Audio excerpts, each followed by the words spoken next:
Sabe quando você sente que sua vida é comum demais para esconder um grande segredo? Foi exatamente assim que vivi até meus 26 anos.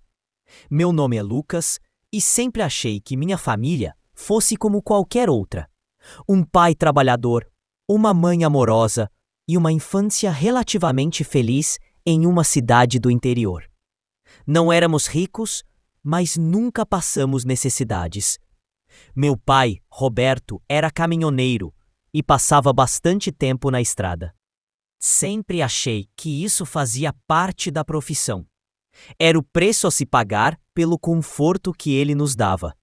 Durante anos, tudo pareceu normal. Cresci, estudei, arranjei um emprego e me mudei para a capital. Visitas à casa da minha mãe se tornaram menos frequentes, mas nos falávamos sempre. Meu pai continuava viajando e raramente nos encontrávamos pessoalmente. Era estranho, mas novamente eu achava que era apenas a rotina dele. A primeira rachadura na fachada da nossa vida perfeita surgiu em um domingo qualquer, quando eu estava em um churrasco com amigos. Uma colega do trabalho, a Vanessa, apareceu com um namorado. Quando ela me apresentou, algo dentro de mim congelou. O homem tinha o mesmo nome do meu pai, Roberto. E mais do que isso, ele era a cara do meu pai, só que uns 10 anos mais novo.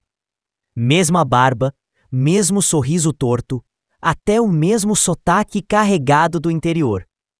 Pensei que fosse apenas uma coincidência bizarra. O Brasil é grande, pessoas parecidas existem. Mas não consegui tirar aquilo da cabeça. Comecei a observar o homem de longe durante o churrasco, tentando não parecer esquisito. Reparei que ele usava uma aliança de casamento e estava super à vontade com o namorado da minha colega. Quando perguntei discretamente sobre ele, Vanessa comentou: "Ah, o Roberto? Ele mora em São Bernardo e trabalha como representante comercial. Vive viajando também, acredita?" Foi como se uma peça do quebra-cabeça tivesse se encaixado. Meu pai também dizia que era representante, embora eu sempre tenha ouvido que ele era caminhoneiro. Comecei a fazer perguntas para minha mãe nos dias seguintes, sem levantar suspeitas. Ela se irritava com facilidade quando o assunto era meu pai. Ele sempre foi assim, ausente, mas fez o que pôde, repetia, evitando detalhes. Aquilo começou a me consumir. Fui atrás de informações. Revirei redes sociais, procurei registros públicos e depois de algumas semanas, encontrei. Meu pai tinha outro CPF vinculado a um endereço em São Bernardo. Era uma casa simples, mas claramente habitada. Meu coração disparou. Decidi ir até lá. Estacionei o carro na rua e fiquei observando de longe. Foi quando vi ele saindo da casa, o mesmo homem do churrasco, e ao lado dele, uma mulher e uma menina de cerca de 10 anos. Ele beijou a mulher no rosto, colocou a mochila da menina no carro e partiu. Eu não estava pronto para aquilo. Meu pai tinha outra família, e eu era o segredo, a segunda vida, a mentira. Naquele momento, não sabia o que fazer. Confrontá-lo? Contar para minha mãe? Guardar tudo para mim? Voltei para casa arrasado, me sentindo parte de uma novela de mau gosto. Mas aquela era minha realidade. E o que veio depois foi ainda pior. Após aquela ligação acidental, algo dentro de mim mudou. Não conseguia mais olhar para meu pai com os mesmos olhos. Comecei a prestar atenção nos padrões que antes eu ignorava.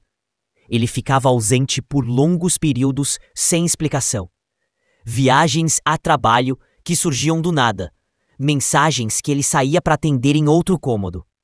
A confiança que eu tinha nele começou a se transformar em desconfiança crescente, uma semente que germinava a cada pequeno comportamento estranho que eu antes normalizava. No domingo seguinte, durante o almoço em família, observei meu pai com atenção. Ele ria, contava histórias, agia como se tudo estivesse normal. Mas havia algo na forma como ele evitava o meu olhar. Não era culpa óbvia. Meu pai era bom demais em esconder sentimentos, mas um leve desconforto. como se estivesse sempre em alerta, esperando que algo explodisse. Foi aí que decidi ir mais fundo. Comecei a verificar os horários dele, anotar saídas e voltas, cruzar com os áudios das conversas antigas que eu, por acaso, ainda tinha no meu celular.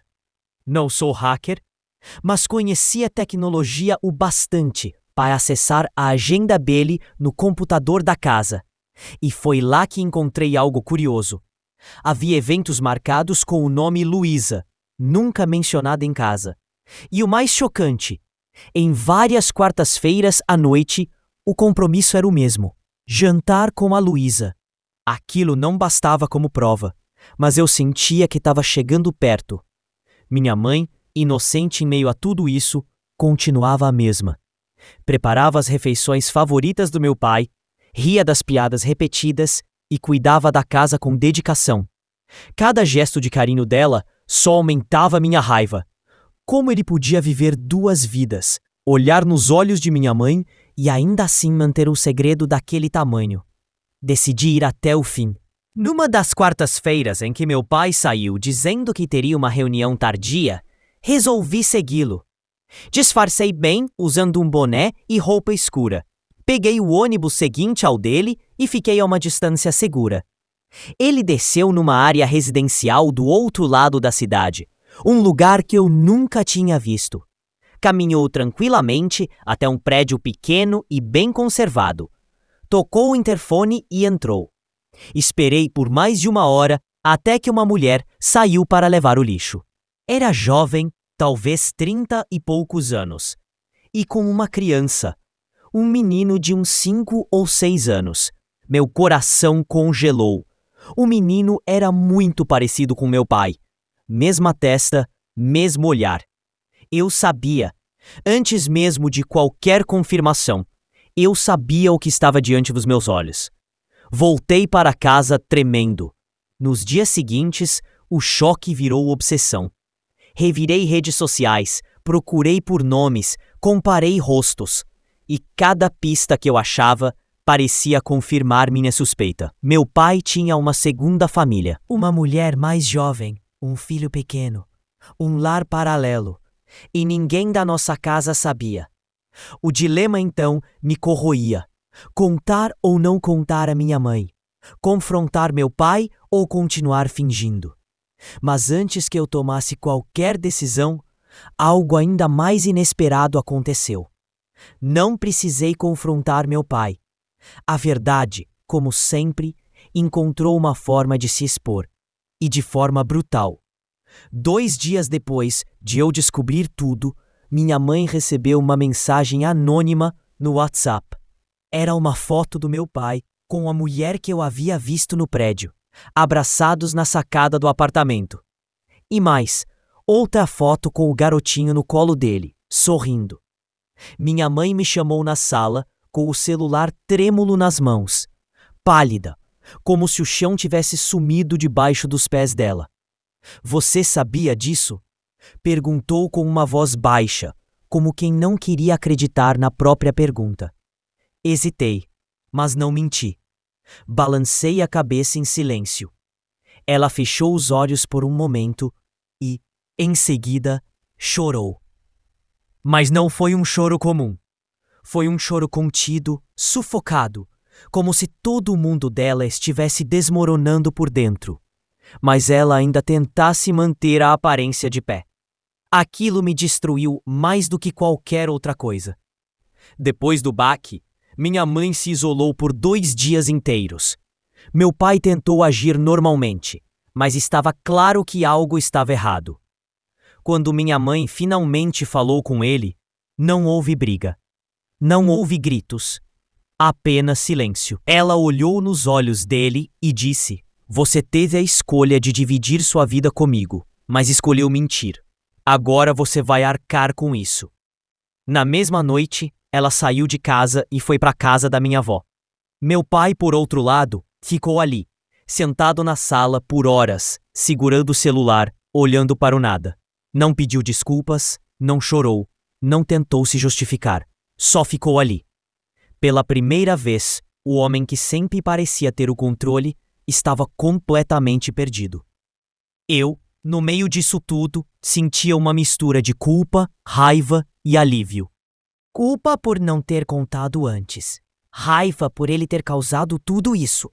E alívio porque finalmente o segredo não era mais um peso só meu. Nos dias que se seguiram, descobri ainda mais coisas. Descobri que a segunda família existia há 7 anos, que o menino era mesmo filho dele, que ele sustentava os 2 lares, mentia descaradamente e levava uma vida dupla com maestria. Conversei com minha mãe e disse que, se ela quisesse, poderíamos denunciá-lo legalmente por abandono afetivo e bigamia emocional. Mas ela recusou. Não quero brigar, quero recomeçar. Ele que fique com as consequências. E foi isso que ela fez. Começou a trabalhar como manicure em um salão, alugou um pequeno apartamento e reconstruiu sua vida com dignidade. Quanto ao meu pai, tentou manter o contato comigo. Mandava mensagens, dizia que sentia falta, que eu era tudo para ele. Mas eu nunca respondi. Não queria fingir normalidade onde só havia destruição. Por um tempo, ele tentou manter as 2 famílias. Mas, eventualmente, a segunda mulher também descobriu tudo. Um primo dela entrou em contato comigo, dizendo que minha mensagem em uma rede social, onde contei a história de forma anônima, acabou chegando nela. O resultado? Ela também o deixou. Ele perdeu tudo e ficou sozinho. Com o passar dos meses, o rastro de destruição que meu pai deixou começou a tomar forma mais clara. Minha mãe estava recomeçando com dignidade e força, e eu me sentia mais próximo dela do que nunca. Já meu pai, ele mergulhou num silêncio sombrio. Descobri por parentes que ele havia se mudado para um pequeno apartamento alugado e estava enfrentando dificuldades financeiras. A vida dupla, como era de se imaginar, era cara. Ele sustentava 2 casas, 2 famílias e agora não tinha mais nenhuma. Um dia, ele apareceu no meu trabalho. Eu estava saindo do expediente quando o vi encostado em um carro velho do outro lado da rua. Não o via há 3 meses. Estava mais magro, abatido e, pela primeira vez, vulnerável. Ele tentou falar comigo. Disse que sentia muito, que havia cometido erros, que jamais quis me machucar. Disse que só queria uma chance de explicar, de se redimir. Mas era tarde demais. Eu respondi com calma. Você teve a chance de ser verdadeiro por anos. Escolheu a mentira. Agora vai ter que conviver com isso. Virei as costas e fui embora. E mesmo com o coração apertado, senti um peso sair dos meus ombros. Pela primeira vez, coloquei meus limites. Pela primeira vez, fui fiel a mim mesmo. Com o tempo, minha mãe e eu reconstruímos nossa relação. Eu a ajudava com as contas, com o apartamento, e aos poucos ela voltou a sorrir. Descobrimos uma liberdade que nunca tínhamos conhecido. A liberdade de viver sem mentiras. Já meu pai perdeu o emprego. A empresa descobriu sobre sua vida paralela por meio de boatos internos e ele acabou sendo afastado. Isso só piorou sua situação. Vendeu o carro, os móveis e depois se mudou para um lugar ainda menor, quase um quarto e sala. Mas a ironia da vida é cruel. Ele queria ter tudo e acabou sem nada. Soube depois que tentou reatar com a outra mulher, mas ela já estava seguindo com a própria vida.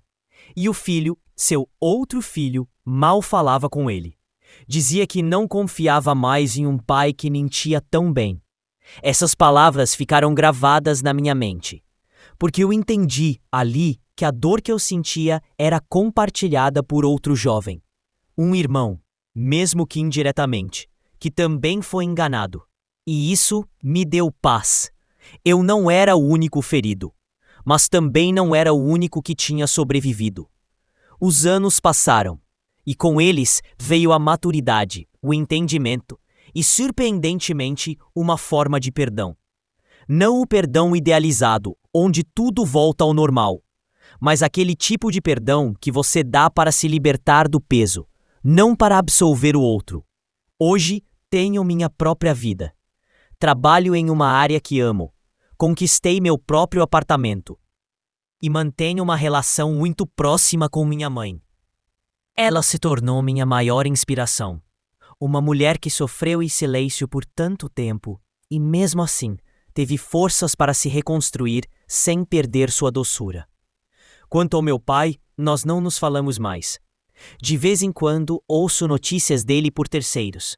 Vive de forma simples, quase reclusa. Já tentou entrar em contato algumas vezes, mas nunca respondi. Talvez por vergonha, talvez por medo.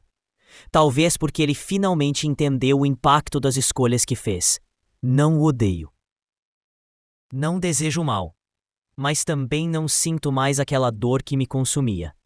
Aprendi que o luto por alguém que está vivo é ainda mais complexo do que por alguém que se foi.